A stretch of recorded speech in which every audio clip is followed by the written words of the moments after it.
دما خوش به تماشاوان هجا ایرو به روژوک نو و دیسا آگاهی نو لی بویر همان بویرن هم بویر ده ناو جهان مدکو بالکشتر بنیان لیزیده بون لی مجار هری سرکه شرد ناور ایران و امریکا ده دورده ده ناور وان راگشین دوان آلیاده جی کرد زراره دبینن دوی مجاره ده ایرو آگاهی دیساج باشوری کردستان هاتن اف جی روژوا کردان یا سرکه دناوا و راگشیا کو هیدا لبنان اسرائیل جی یک ج روجوین گرمه کو ته پایین لهف بکن لی چاولریه اسرائیل پاشتا وکشه ده و چارچوبه دجی گلک گاف ناین آویتن و آگاهین نو تینه پاروکرن امیج روجوا هری گرم دست پی بکن او جی روشا کردان دناوا و راگشیه ده دانه ویس به به درونان ایریشی بارگاه پارتیین کرد یین روجلات کردستان یین سرسینور سلیمانیه و هول رهاته کرن. ده انجام ایریشین دولت ایرانی یال سر بارگاه کمالیا شورشگر سینوره پارزگاه سلیمانیه ده نه پیشمرگان جیانا خوش دسته. لا آسیمان هول رجی 8 درونین بمبارکری هاتن تقاندن. باشور کردستان دیس جعالی ایران و هات بمباران کرن. لسلیمانیه بارگاه کمالیا شورشگر از زحمت کشان هات بمباران کرن. او لحول رژی درون بمباران کری لآسیمان هاتن تقاندن. اندامکی کمیته ناوندی کمالیا شورشگر از زحمت کشان کردستان ایران لسر ایریشن بدرون و موشکان این لسر کامپین وان آگاهی پارو کرن. هات راگهاندن کو ناوندا کمالیا شورشگر از زحمت کشان کردستان ایران یا لزرگه وزله سلیمانیه بشش موشکان هات بمباران کرن او آگر پیکت. برپرسن کمالیا شورشگر عبدالله ازربار لسر انجامن ایریش آخوی او گوت دانه صبح بشش موشکن ایریش بارگی همه یا زرگووز یا لسینور پارزگه سلیمانیه هات کرن. لگوری آمارن دسپیک هری کم نه شهیدین مهنه. او احتمال هیه کو او آمار زیده تر ببه. هر وها دکس بریندار بونه. جبر کو آگر دومه دکس وندانه. لالی ایدن لحول سازیا دیجی ترور یا کردستان راگهاند کو هزین کوالیسیون ناو دولتی بربانگا روژا اینه هشت درونن بمبکری لی اسمان باجر خستن خواره. لگوری سازیا دیج ترور یا باشور کردستان دوی رودانه ده تو زرارن مرووی چه نبونه. لحول بالیوسخانه یا امریکایی یا سرکه هیا او لبالاپرگه ها باجر جی شورمندن لشکری ین کوالیسیون ناو دولتی ین لدی جی دایشتمینن.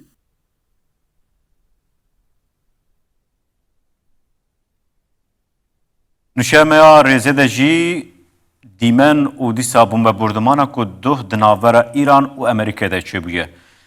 امریکای گلک پر وجاره لناو ایران کرن هدف گلک پر هاتن روخاندن ری هاتن خرا کرن و ایران جی لولاتین کندافه دا و دیسا جی چند موشک لأردن کتن. هر بها باشوری کردستان جی ناف دا بو منوشه بارا پاروکر بو ام بهورل وی راپوره تماشا بکن.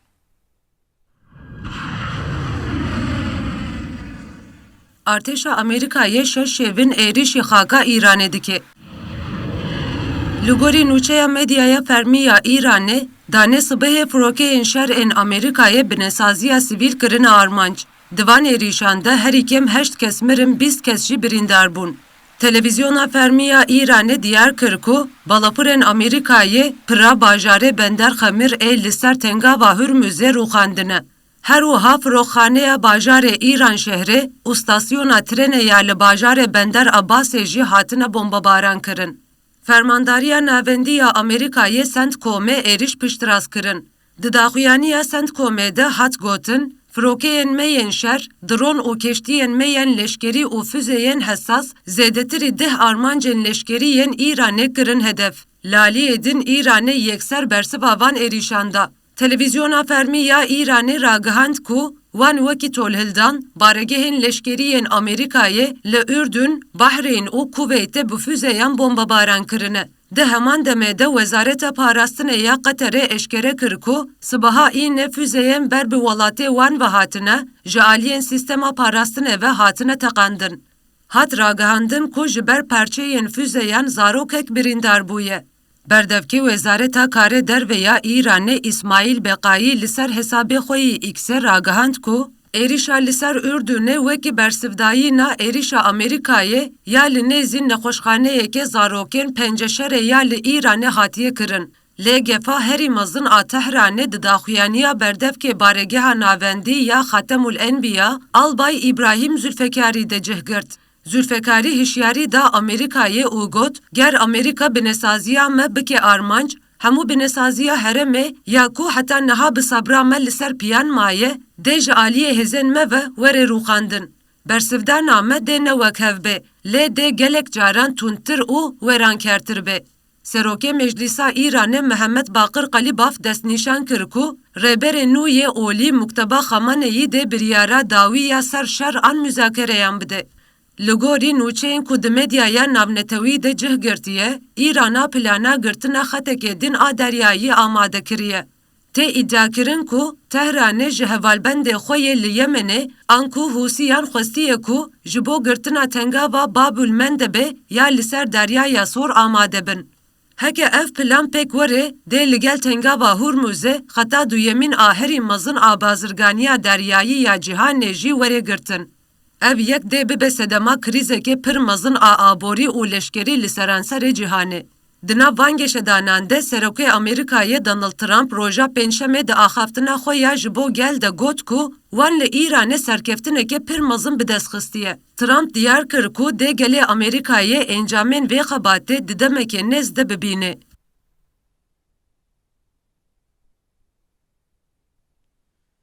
Belê temaşevan hêja ji bo rewşa vê rageşiyê jî mêvanê me Dr. Tarık Hemun ji navenda Kurdî ya Lêkolînan bi me re ye. Dr. Tarık dema xweş be. Hûn va êrişên li ser Kurdan taybetî di nava vê rageşiya Îran û Amerîkayê de Kurd dibin hedef. Li gorî we ev ewlehiya Kurdan di navbera van zirhêzan de dibe qurban û dîsa jî çima hêzên Kurd di nava vê rageşiyê de ew qasî dibin hedef. Slav ji bo te û temaşevanan Silav rez.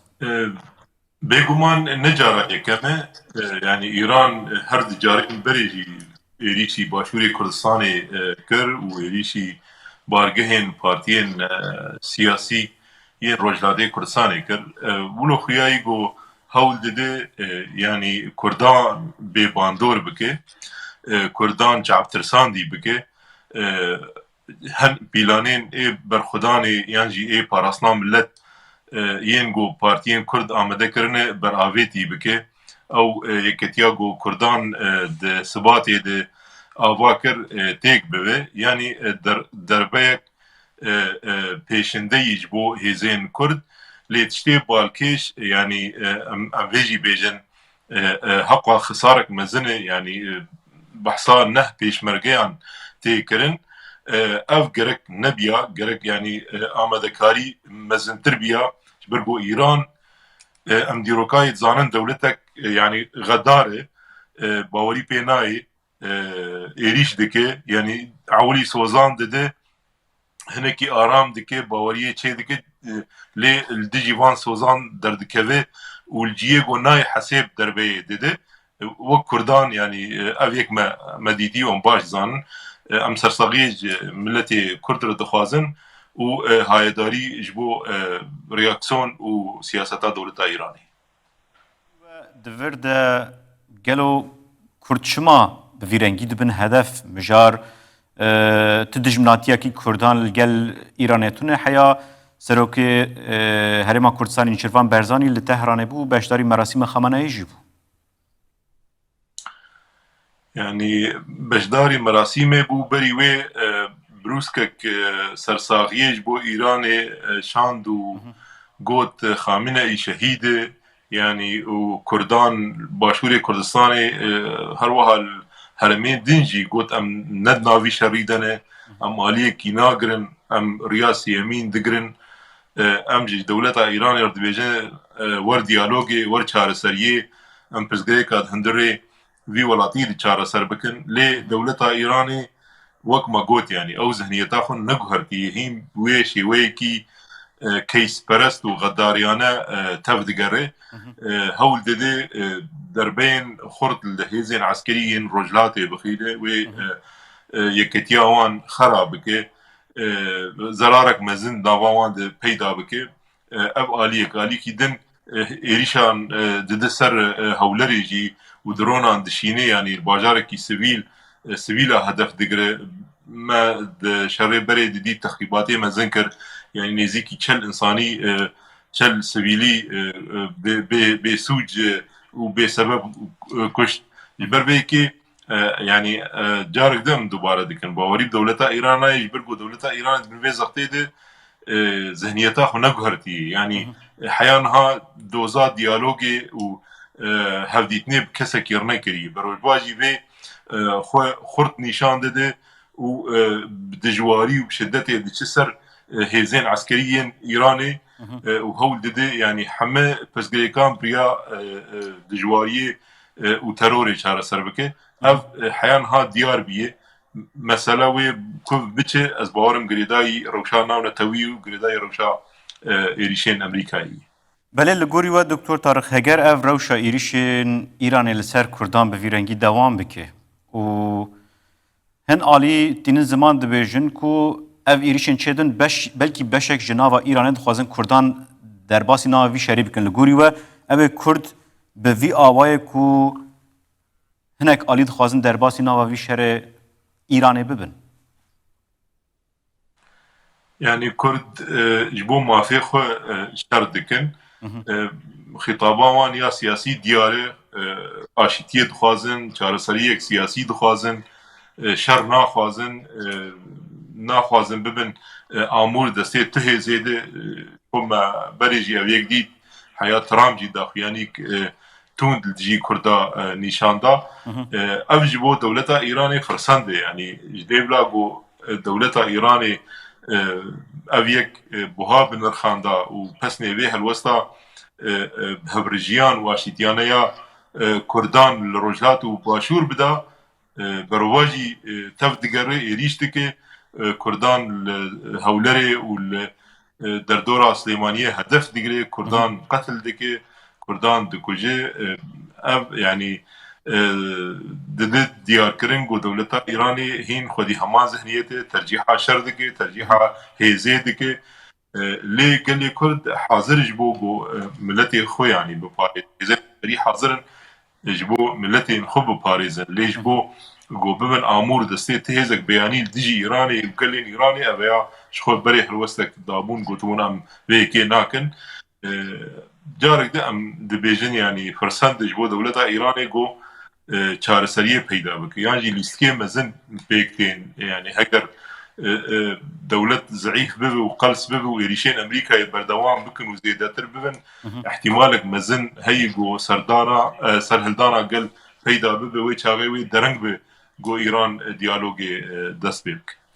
Belê di vê çarçoveya van êrişên di navbera alîya de êrişa ku duh çêbû hûn çawa lê dinêrin êdî li gelek ciyan pir hatin hedef girtin bajar ji hev hatin qutkirin santral û cîn elektrîkê bûne hedef di nava Îranê de.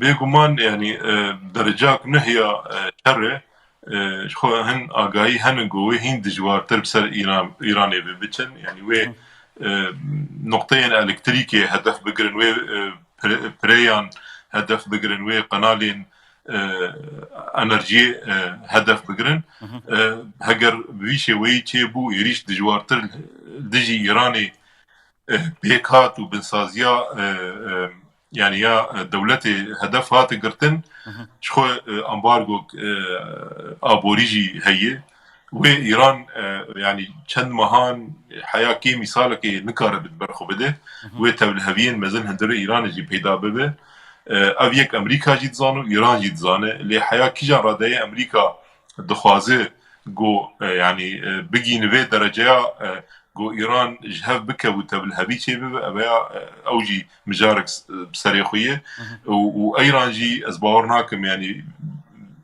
bihêle ku mesela bi vê şêweyî pêş ve biçe ez bawerim yani Îran wê were ser masaya diyalogê wê hin teعwîzatan bidin hin mijarade tiştê ku em dibînin niha şerê ferzkirina îradeyan e Amerîka dixwazim دوسيا تنقابا هرمز دست إيراني درخه ويعني إيران دوي مسألة ده بباندور بقى از باور دكم دروجين بيش مدى احتمالك مازن هيجو كاربن يعني الهفكرنك تشي ببه قطر شخو نهار نوالو تبقري دي بقولي آقاهين داويجو يعني پیش نیارک هاتبو کرن ایران گلک نقطهین و قبول کربون ام بنیرم به چه yani چه پیش به چون دوی دوسیه دی چه بله دکتور تارخوانی زمان مجارا هرمزه لیم دما بالا خوبدن شرک و چه بوی شر نه لسر هرمزه یان سر نقطه هرمزه بو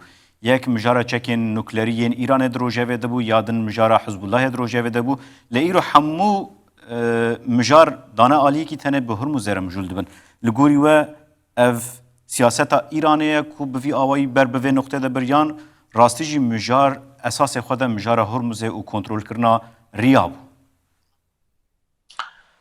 هرمز يعني جبو حرد آليان قال لك يجرينجي جبو أمريكا جي جرينجي وجبو إيران جي جرينجي دوسيا هري خرد دستي إيراني ده نا بروغرامان نوكليرية نجي يعني هزين جريداي إيراني مليسين حزب الله وحوثيان وكومين شكداري العراقيين نجي دوبويا روكيت و درونان يعني روكيتي باليستيك درونان اري يعني دوسيا هري بباندور وخرد هرمز تنقاوا هرمزية تأثيرك مازال بازرگانيان عمل تويكر يعني رئيس هدي بيست لوا چونو هاتنا بترولي هرمزي دردكوه ايران قال لكي هاربو دماغو يعني امريكا دريا عمان ده خواست ريك دن ببينه يعني خواست او 33 كيلومتر ببعمبونا هرمزي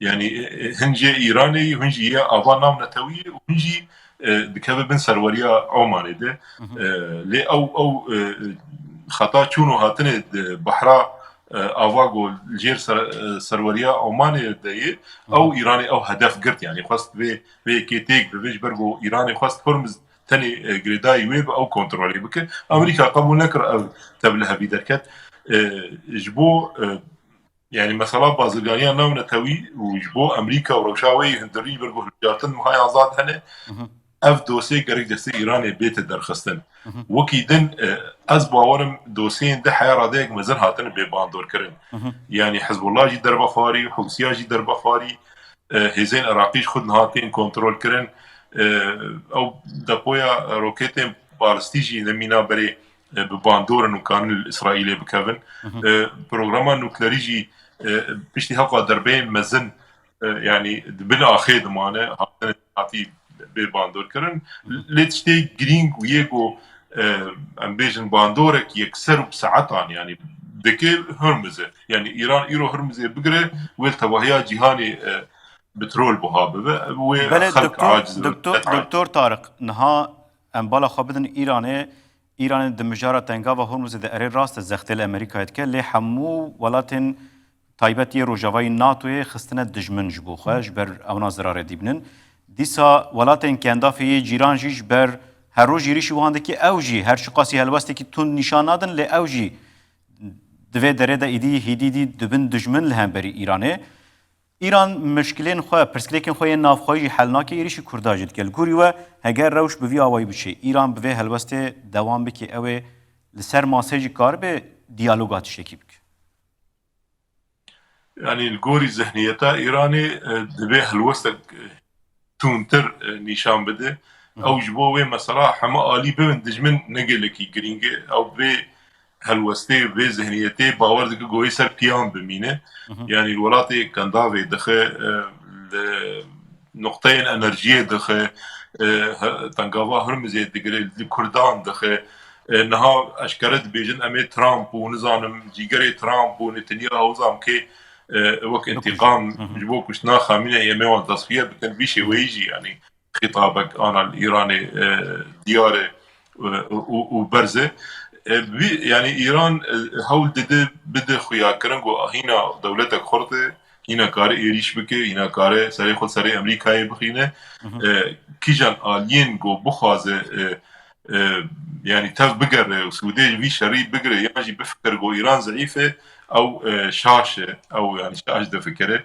إيران دكار دربين خط لحر آليخة والقل لك جهاخة وهمان دم يدي والهمبري أمريكا جي سربيان منو بيشي وي باور دكن ليه أزدبيجم باوريك واجي هي جوي أمريكا همه هزا خب سر وانچه و يعني نگی نوی رادای گو رژیم بروخه يعني هنجي باور دكن جوي كاربن داويا داوي بيج هيجن پیمانه که امریکا یاره لوما ویشه وی هر آلی دجواری پیش بده چه بله گلک سپاس دکتر طارق همو جناوندا کردیا لیکولان جه آلمانیا بمربو گلک سپاس سرجعبا بله تماشاوان هجم دوام بکن لبنان و اسرائیل بناوبینکاری امریکای دجوون لبنان و اسرائیل و امریکا جبو نقاش کرنا مکانیزمیا جبجی کرنا هرمن جرباندی لباکور و باشوری چمه لیتانی لهف دجوون لی نوچه روژا پنشم یاکو درکتی هوله او جی اف بو دسلاتا و گوهزا سوریه راگهاند کوان چکین جی حزب الله را دهاتن شاندن گرتنه هنکی مسئله تبلیغ کر و نوچه پرس جی اوه گلو او نوچه جبو اسرائیل جباشور لبنان و نکشه و نه پیمانه آنجی وکرنا دریه شامه جبو کو د لبنان ده دستوردانه بک ته چابره کرن کو ایرو جوینا دنابرا افسرن لبنانی اسرائیلی و امریکی ده بریا ویدیو وره لدارخستن. آرمانجا به جوینه گوتو بشکرنا مکانیزمایا دسپیکرنا جیبجیکرنا هرمن جرباندینه یکو دانوستاندنن رومای پلاناوی هاتبودانین. اف جوین ایرو جبو دست نیشان کرنا دیروکا جیبجیکرنا یکو به احتمال که مزن ده هفته یا پیش به. ارتشا لبنان راگهاند کو جبو ریگرتنا لگل جوره چکتاریya Hizbullah وان دست بگرین چاودریه لهرما جرباندنه یا دویم کرنا. ev herem li başûrê Çemelîtaniyê û ji aliyê İsraîlê ve nehatiye dagir kirin û 5 bajarokan dihewîne. Herema ceribandinê ya yekem li Zaxtar al-Xaribiyê ya li Bakurê Çemelîtaniyê û hinek beşên wê dibin kontrola İsraîlê de ne. Çavlireyê ku berî lûtkeya sêşema bê li Washingtonê di navbera serokê Libnanê Joseph Aoun û serokê Amerîkayê Donald Trump hingav li ser erdê werin avêtin. Armanca ve pengave nişandana ciddiyeta cibcikirina lehevkirina Libnan û İsraîlê. Tevî vê yekê İsraîl rojane tekez dike ku ew ê ji heremên ku dagir kirine bi taybetî ji devera xeta zer paş ve nekişe. Ji ber vê yekê ji îro ve hem artêşa Libnanê û hem ji artêşa İsraîlê rûbrûyê ezmûnekê mezinin. İsraîl dixwaze piştras bike ka artêşa Libnanê di kontrolkirina bajarokên her du heremên ceribandine û bêçekkirina Hizbullahê de çiqasî ciddi ye. Laliyê din artêşa Libnanê jî dixwaze piştras bike ka İsraîl di paşvekişîna ji bajarokên dagirkirî de ciddi ye anna. Hem wextî van lehevkirinan du hikûmeta veguhez a Şamê ragihand ku wan li sînorê Iraq û Sûriyê hejmarek çeken ji bo Hizbullah diçûne girtine. Hizbullahê jî bilêz nûçeya qaçaxtiya çekan red kir û got ku ev tohmetên çêkirîne. Hikûmeta Libnanê li ser mijarê tu daxuyanî nedan. Demê vê rûdanê jî balkêşe ku hema yekser piştî daxuyaniya du rojberê ya serokê Amerîkayê Donald Trump hat. Trump gotibû ku serokê nû yê Sûriyeyê Ahmed El-Şera dixwaze bikeve Libnanê da ku li wan heremên İsraîlê kêm maye êrişî Hizbullahê bike.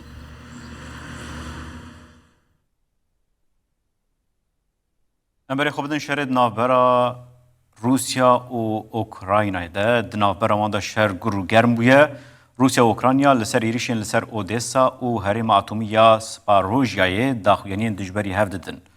ده همان دمه ده بریارا گوهرتنا کابینه یالیکی فجی بو سدما کریزه کنو یا پولیتیک ناوا ولاد ده و خواپیشاندانان دست بکر.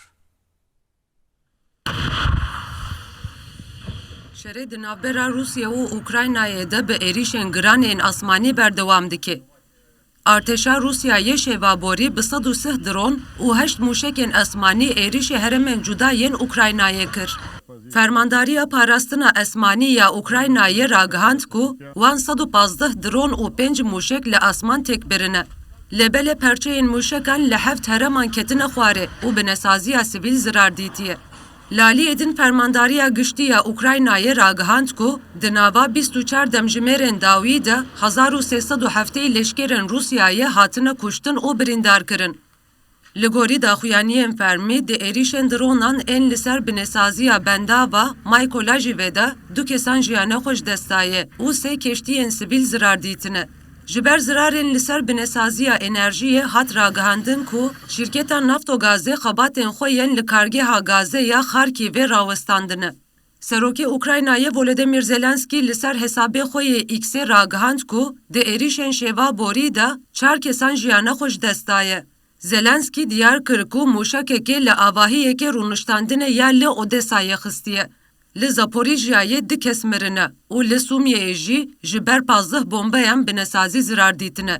Li Aliyedin Wezareta Parastina Rusyayê ragihand ku wan êrişên komî birine ser binesaziyên bendergeha Odesayê ku wekî depoya neft û sotemeniya artêşa Ukraynayê dihatin bikaranîn. Moskova her wiha îdia kir ku wan li herêmê 2 kargehên çêkirina dronan û depoyekê çekan rûxandine. Li seranserî deryaya reş pevçûnên deryayî jî berdewam dikin. Fermandariya dronan a Ukraynayê ragihand ku wan di operasyonên nû de 12 keştiyên din ên bazirganî û tankerên Rusyayê dane ber derban. Di heman demê de Wezareta Parastina Rusyayê diyar kir ku parastina wan a esmanî 243 dronên Ukraynayê li ser axa Rusya, Kırım û deryayan îmha kirine. Laliyedin Pargidaniya Atomiya Rusyayê Rosatom ragihand ku di êrişekê droniya Ukraynayê de endezyarê sekretereya Santrala Atomiya Zaporijyayê Alexander Yakovlov û şoförê wî hatine kuştin. Wezareta Derveya Ukraynayê ev tawanbarî bi tevahî red kirin û diyar kir ku tu belgeyên serbixwe li ser vê rûdanê nînin. Serokê Ukraynayê Volodymyr Zelenskî di tîma entegrasyona Yekîtiya Ewropayê de guherînên girîng ragihandin. Taras Kaçka vekî serokê nû yê misyona Ukraynayê ya li Yekîtiyên Ewropayê hat destnîşan kirin û dê li Brükselê erkan û nertiya bazirganiyê jî bimeşîne. Balyozê berê Brükselê Ozvolod Şensov jî wekî cîgirê serokvezîrê nû yê berpirsê entegrasyona Yekîneyên Ewropayê vegeriya Kiyevê.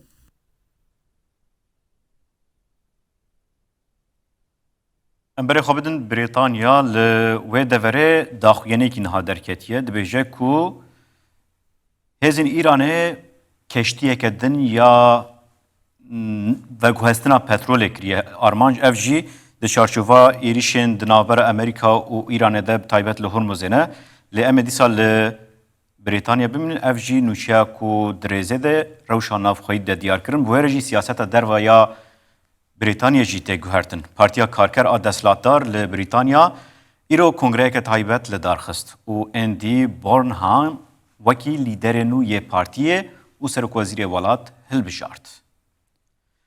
Îro Partiya Karker a Deshilatdar a Brîtanya kongreyeke taybet li darxist û Andy Burnham wekî serokwezîrê welat hilbijart.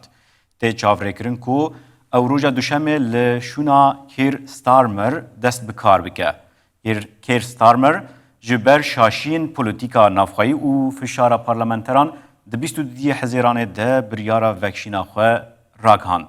Burnham sozdaye ku ew ê aboriyê ji bo berjiwandiya Çîna asayî ji nû ve saz bike û deshilatê ji Londonê ber bi bajarên din ve jî be. Burnham dê rûbirûyî aboriyeke qels, kêşeya koçberên qaçax û bilindbûna nirxên enerjiyê be. Her wiha divê ew valahiya 4.7 milyar lîreyên sterlînî di plana îstîsmara parastinê de tijî bike.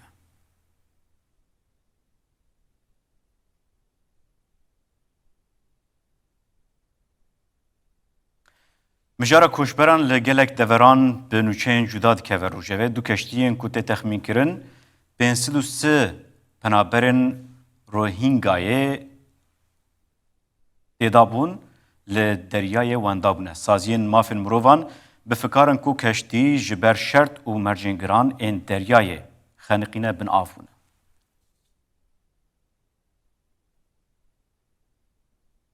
Li başûrê Rojhilatê Asya du keştiyên ku zêdetirî 53 penaberên Rohingayê têdabûn ji 29 hezêranê ve wenda ne.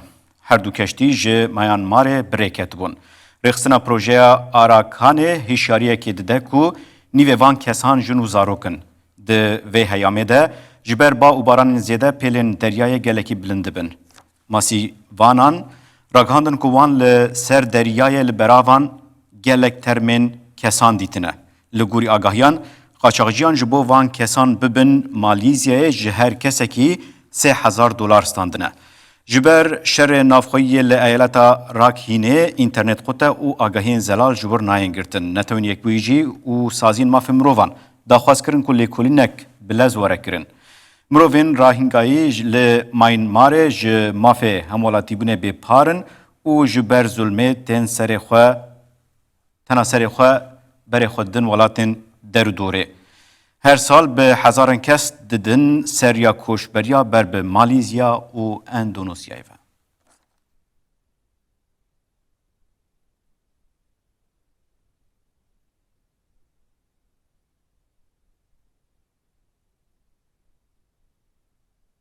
Emberê xwe bidin Sri Lankayê şewba Dingaw bi vî navî tê naskirin metirsiyeke mezin çê dike. Di nava şeş mehan de zêdetirî 61,000 kes bi vîrusê ketine, 49 kes jî mirine. Hikûmetê tedbîr girtine û hêjmara tîmên bijîşkî û leşkerî jî du qat zêde kirine. Şewba Dingaw bi riya kelmêşan belav dibe. Li gorî daneyên fermî di 6 mehên pêşîn ên îsal de zêdetirî 71,000 kes bi vîrusê ketine. Ev hêjmar li gorî par du qat zêdetir e û heta niha herî kêm 49 kes mirine. Parêzgeha Rojava û taybet paytexta Colombo wekî navenda herî mezin a belavbûna nexweşiyê hatiye destnîşan kirin. Bijîşkê şêwirmend Dr. Lalindra Dias hişyariyekê de ku rîsk gihîştiye asta herî krîtîk. Ji ber nexweşxane tijibûne hikûmetê biryarên lezgîn girtine. Ji bo kontrolkirina şewbê jî hêjmara karmendên bijîşkî û leşkerî li qadan du qat hatiye zêdekirin. Tîmên şaredariyê li herêmê bi taybetî li paytext Kolombiya dest bi tevgerên paqijiyê kirine. Saziya Tendurustî ya Cîhanê jî diyar dike ku guhertina avhewayê belavbûna vîrusê bi vî rengî lestir dike.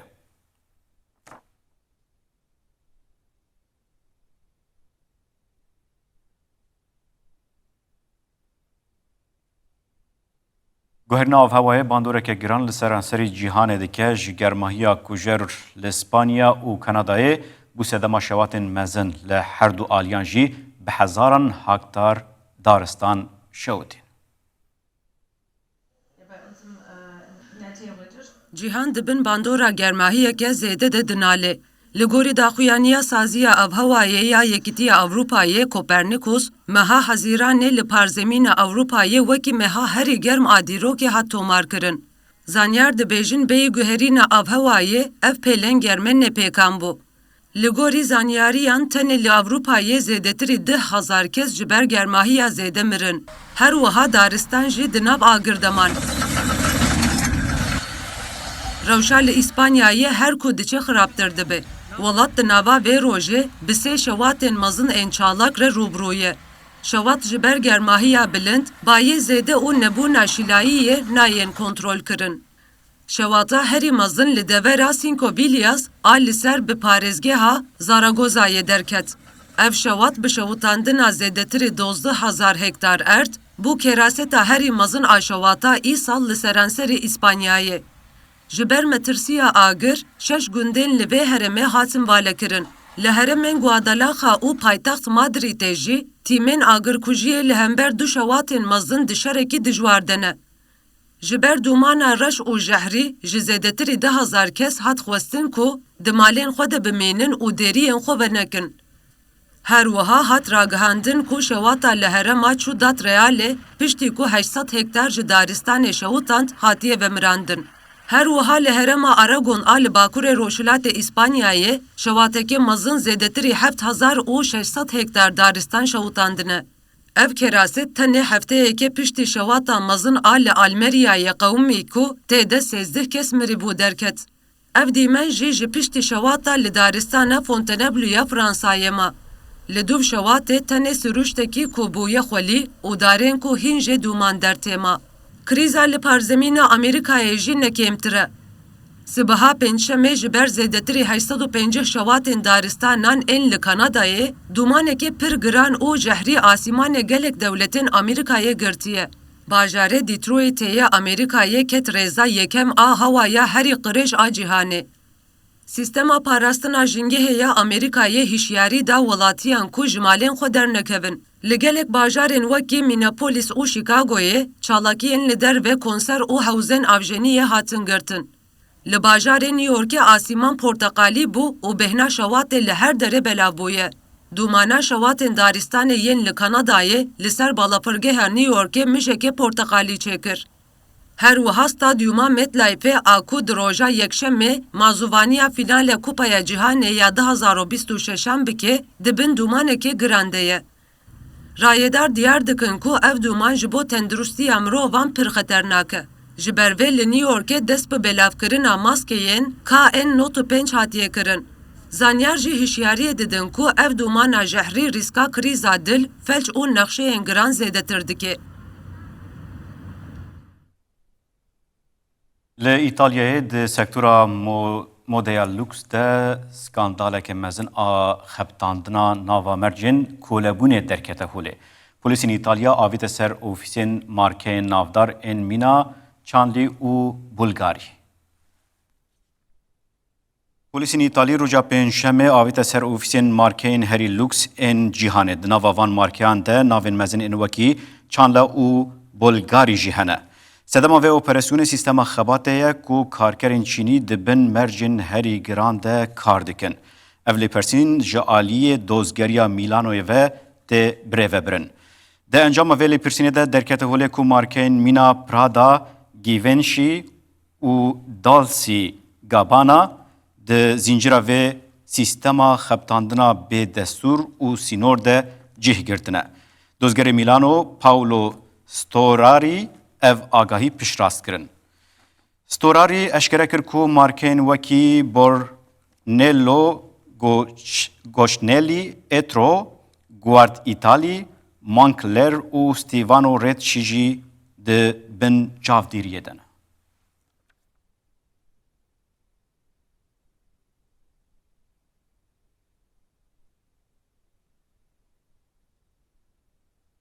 Temaşevan hêja li vê derê bultena me bi Dawîd be nûçeyên bijartî hûn me ji we re parvekirin lê kêlî agahî nû derdkevin holê taybetî mijara şerê di navbera dewletên Yekbûyî yên Amerîka û Îranê de wekî manî ziman nûçe herî dawî jî ji Brîtanya agahî hatiye parvekirin daxuyanî derketiye.